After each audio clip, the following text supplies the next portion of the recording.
In the annals of military history, few strategies are as intriguing and enduring as the Fabian strategy.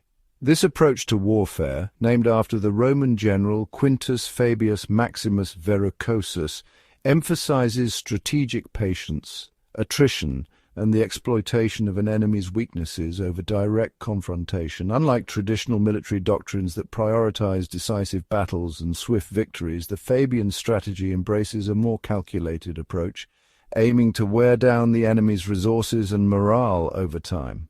The Fabian strategy is often employed by smaller or weaker forces facing a superior adversary.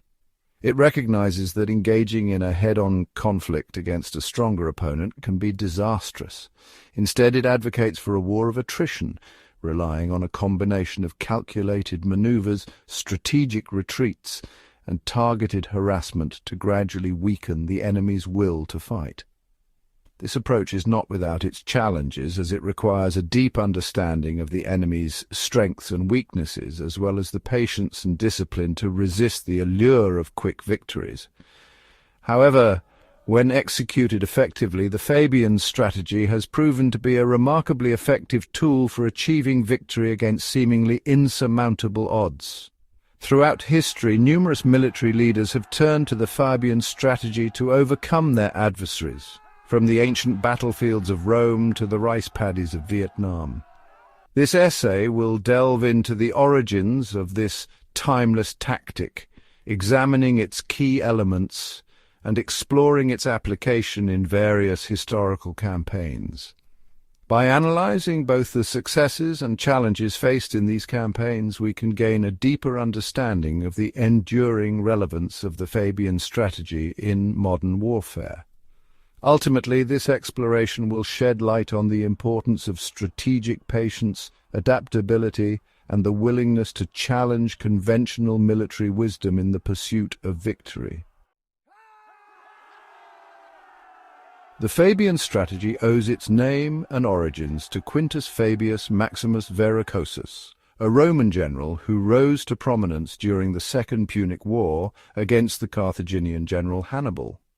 This conflict, which raged across the Italian peninsula from 218 to 201 BC, presented Rome with one of the greatest threats in its history.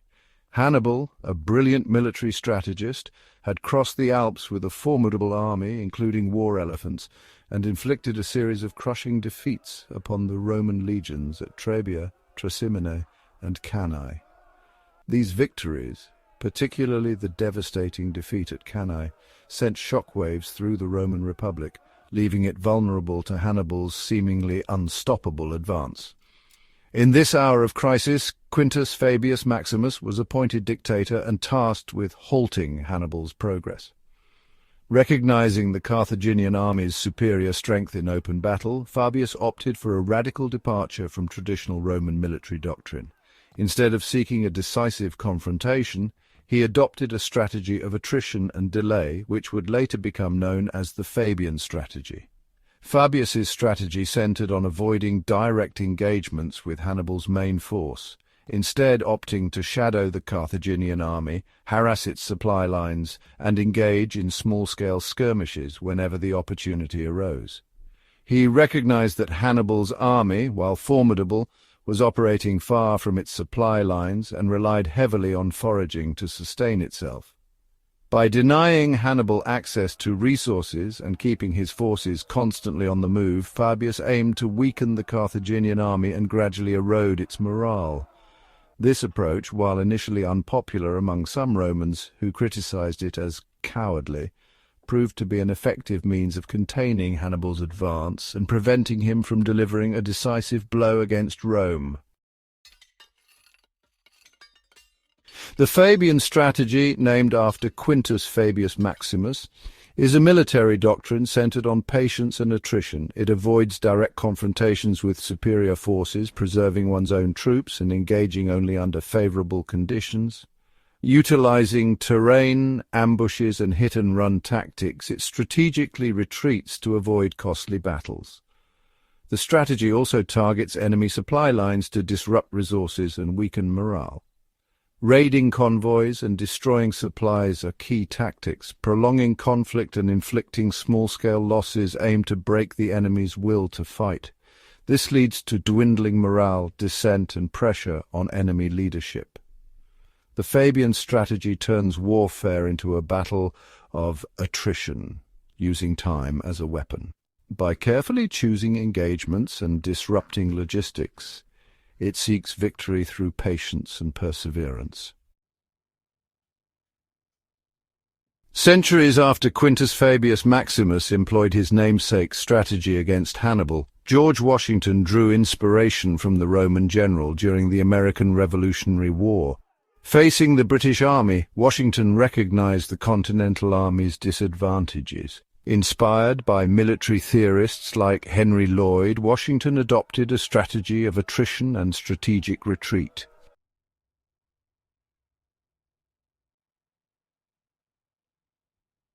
Throughout history, Russia has employed a strategy of defense that has perplexed and frustrated some of the most formidable invaders. This approach, often termed the Fabian strategy, was notably effective against both Napoleon and Hitler. By avoiding direct confrontation and instead focusing on attrition, Russia leveraged its vast territory and harsh climate to weaken the invading forces.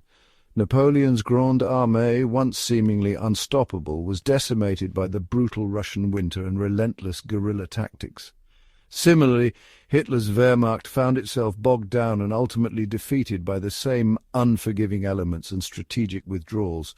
The Fabian defense, in essence, turned the invaders' strengths into their weaknesses, showcasing the resilience and strategic acumen of the Russian military.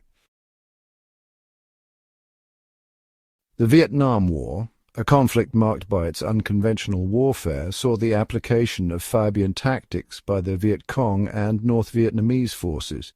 Instead of engaging in large-scale battles, they relied on guerrilla warfare, ambushes, and hit-and-run tactics to wear down American forces. This approach, much like Fabius Maximus's strategy against Hannibal, aimed to exhaust the enemy over time rather than seeking immediate victory. In recent years, the Houthi rebels in Yemen have employed a form of Fabian strategy in their campaign across the Red Sea and Gulf of Aden. By avoiding direct confrontations with superior Saudi-led coalition forces, the Houthis have focused on strategic raids and maintaining control over key territories. This approach has allowed them to sustain their resistance and prolong the conflict, despite facing a technologically advanced adversary. Implementing a Fabian strategy requires a delicate balancing act. Commanders must resist the temptation to engage in decisive battles, and instead focus on the long-term objective of wearing down the enemy. This strategy demands patience, discipline, and a keen understanding of the opponent's weaknesses. It is not a strategy of immediate glory, but one of sustained effort and eventual success. The principles of Fabian strategy continue to hold relevance in modern warfare. In an era of advanced technology and rapid communication, the ability to outlast and outmaneuver an opponent remains crucial. Whether in asymmetric conflicts or conventional warfare, the lessons of Fabius Maximus remind us that sometimes the path to victory lies not in direct confrontation, but in the strategic art of attrition and patience.